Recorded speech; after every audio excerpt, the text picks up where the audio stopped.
Did you know that seniors over 65 are now choosing exciting new ways to live, far beyond traditional nursing homes? If you're in your 60s, 70s, or even well into your 80s, you might be surprised to hear this, but the world is changing fast. And when it comes to how we age, how we live, and how we take care of ourselves and each other, the change is stunning. Many people assume that the only options after 75 are a hospital bed, a lonely apartment, or a nursing home. But that's no longer true. In fact, some of the most brilliant innovations in senior care aren't happening inside medical buildings. They're happening in living rooms, community gardens, and even cruise ships. Yes, really. This video is for older folks who still feel curious, still want freedom, and who believe that the last chapter of life shouldn't be written by fear or outdated systems. We're going to talk about 7 new trends that are turning the old idea of elder care on its head. These aren't just theories, they're real, growing movements, backed by both data and stories from seniors just like you. Whether you're already thinking about your living arrangements or just want to stay informed, what you'll hear today might surprise you, uplift you, and maybe even give you a new vision for your future. And the best part? It's not too late to get on board. Let's take a closer look at what aging really looks like now, and why the words nursing home might soon be a thing of the past. Trend 1. The rise of intentional senior communities. All across the country, something unexpected is happening. Older adults, many in their 60s, 70s, and beyond, are moving into neighborhoods not built by corporations or nursing home chains, but by seniors themselves. These are called intentional senior communities, and they're quietly reshaping what aging in America looks like. Picture this: a small group of retired friends pool their resources and buy a plot of land. Instead of each going off to live alone in separate homes or facilities, they design a small neighborhood with shared gardens, common areas, and private living spaces. Some even build tiny homes or shared ranch-style houses.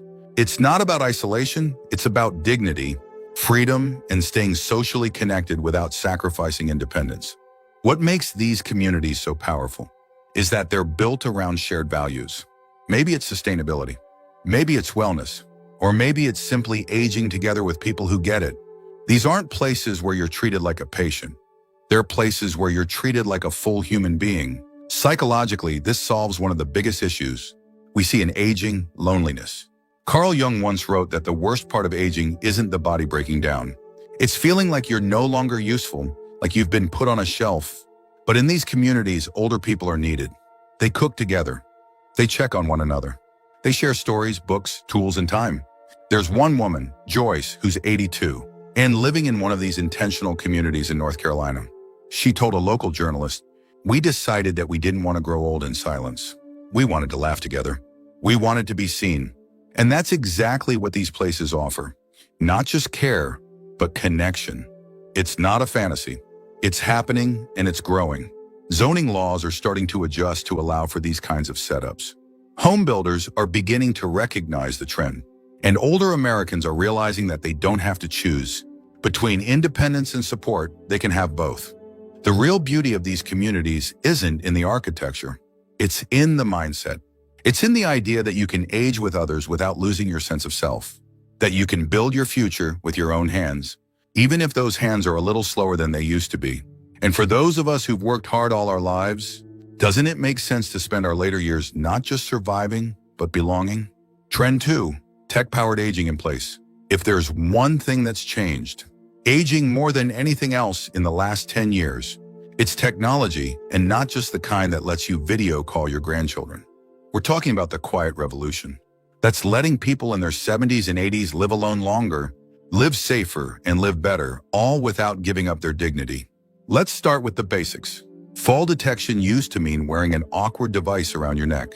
Now, there are smart sensors placed under rugs, on door frames, or even in light bulbs. They don't film you or record sound. They just watch for patterns.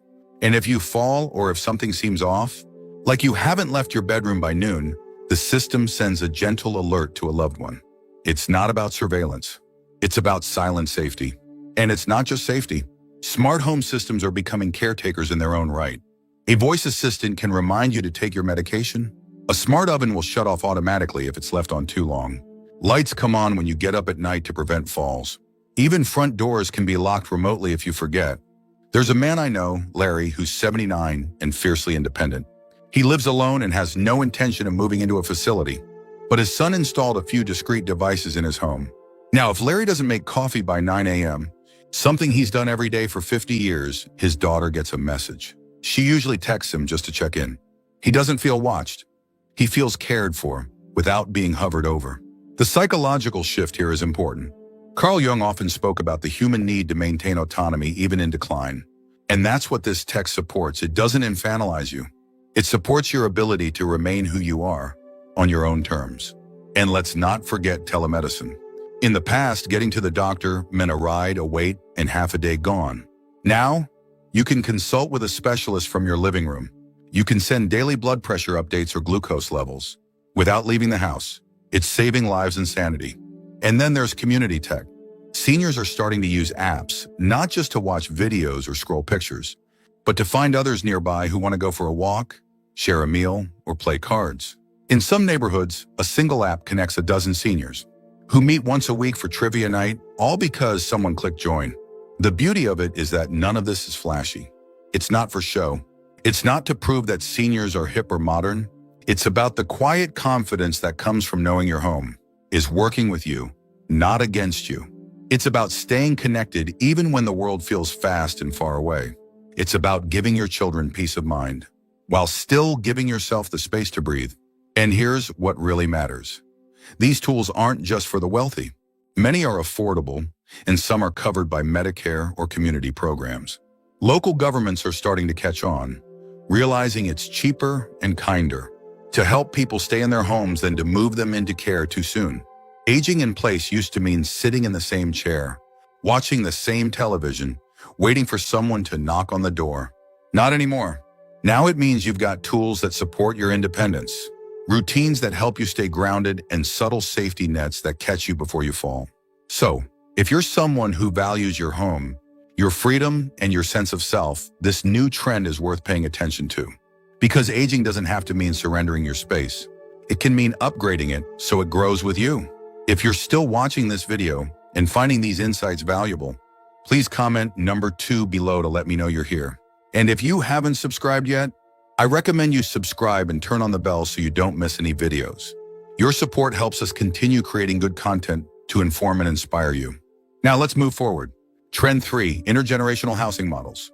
One of the most heartwarming and surprisingly practical shifts we're seeing today is the rise of intergenerational living, not just out of necessity, but by choice. More and more families are realizing that putting 3 generations under one roof, or at least on the same property, does more than save on rent. It restores a sense of belonging that so many older adults quietly lose as they age. Now let's be clear. Intergenerational living today doesn't mean a chaotic house filled with shouting children and no privacy. These new models are smart, respectful, and often beautifully designed. Think of a small private cottage or a converted garage with its own kitchen and entrance. You're nearby, but you're not underfoot. You're part of the family circle, but still independent. There's a family I know, the Crawfords in Ohio. Ellen, who's 72, was widowed a few years back. Her daughter and son-in-law invited her to move into the finished basement of their home. But it's no dark cellar. They added a stair lift, put in new windows, soundproofed the ceiling, and created a warm, cozy space that's hers. She joins them for dinner when she wants. But she can also close the door and enjoy her books in peace.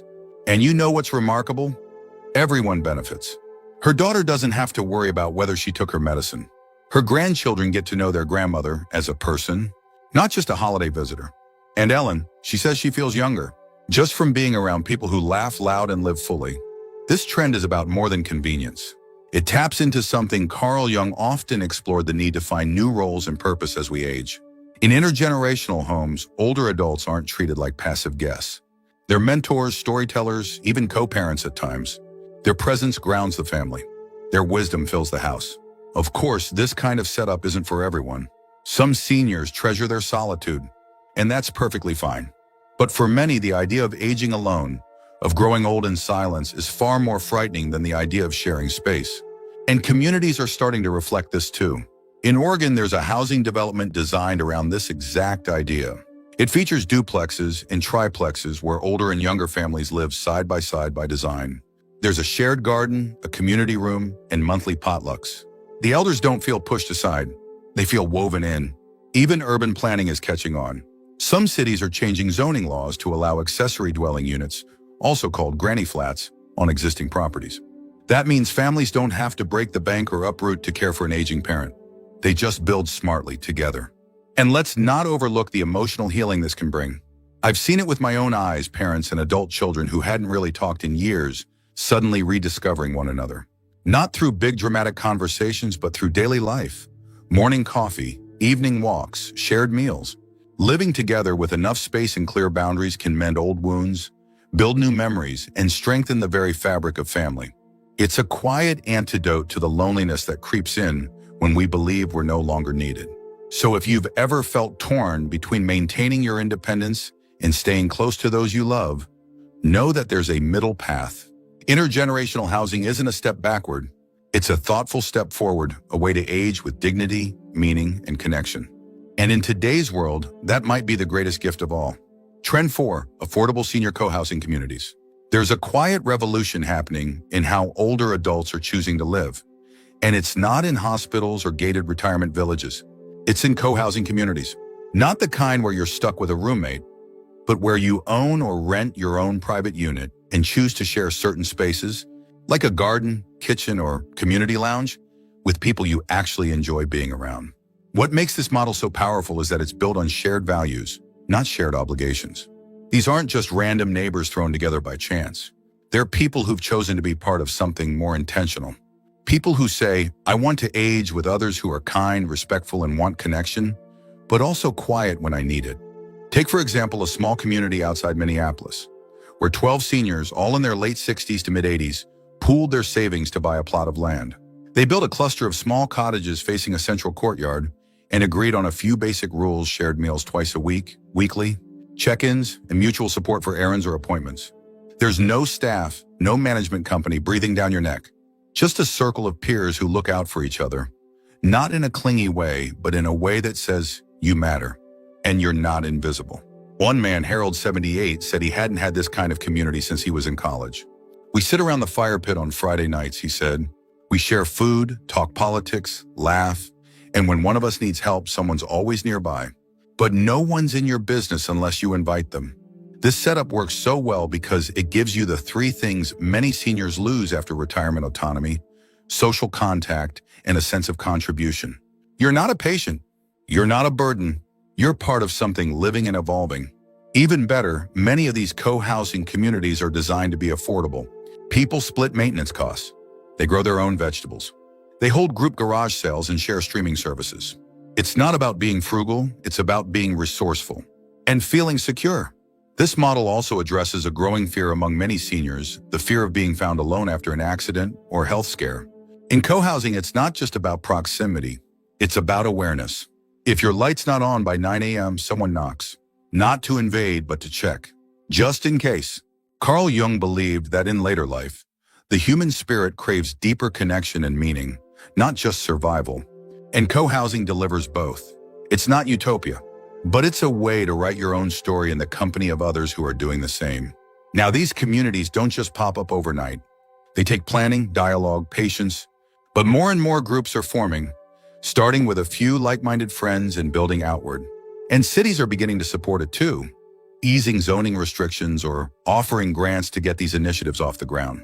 If you're still watching this video and finding these insights valuable, please comment number 4 below to let me know you're here.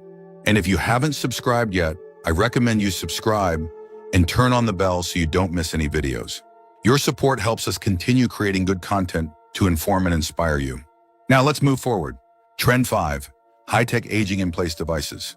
One of the biggest shifts in how we age today isn't about where we live, it's about how we live. And the truth is, technology is quietly transforming what aging looks like behind closed doors. We're not just talking about fancy hospital-grade machines or things only engineers can operate. We're talking about simple, smart tools that make life easier, safer, and far more dignified. Take, for example, the new generation of voice-activated assistants. These aren't just glorified radios.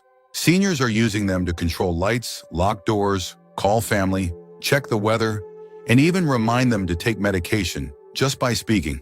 For those who live alone, this kind of support provides both independence and peace of mind. Then there are fall detection sensors that don't require wearing a clunky device.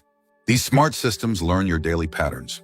So if something's off, like you haven't walked into the kitchen by 10 a.m., or your movement stops suddenly, they send an alert to a trusted contact. Quiet, invisible safety. Let's talk about bathrooms for a second. Slips and falls, there are no joke.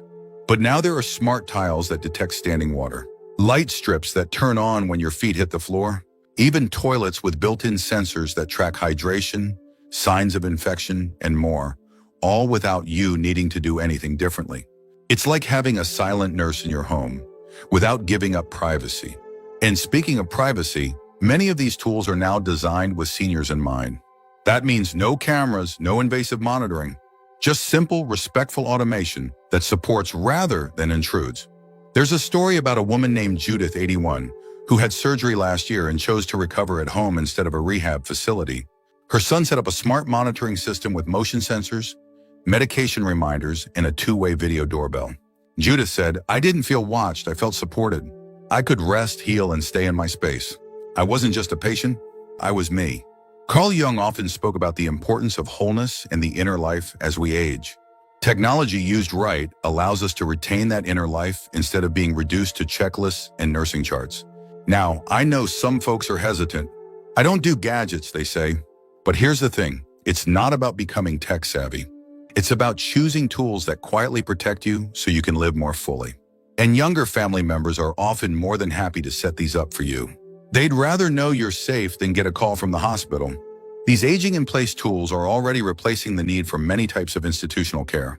And in the next 5 to 10 years, they'll be as common as dishwashers. More seniors will stay in their homes, not out of stubbornness, but because the home itself will evolve to support them. It's not science fiction. It's happening right now. Trend 6, community co-living spaces. Not everyone wants to age in total solitude. And not everyone wants to be told when to eat, what to do, and who they're allowed to see. That's why one of the most surprising, and honestly, most exciting, trends today is the rise of senior co-living communities. These aren't your typical retirement homes. They're vibrant, self-directed households where older adults share space, responsibilities, and friendship on their own terms. Think of it like a college dorm, but with more wisdom, more privacy, and better food. The core idea is simple. Rather than live alone and rely on strangers for help, you live with others around your age who understand what you're going through. You split the rent. You cook together when you feel like it. You respect each other's independence, but look out for one another in quiet ways. Like watering the plants when someone's sick or simply being there to talk over coffee.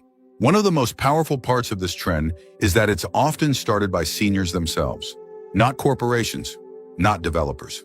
People in their 60s, 70s, even 80s are teaming up to lease homes, remodel old buildings, or build tiny house villages that reflect how they want to live, not how someone else thinks they should.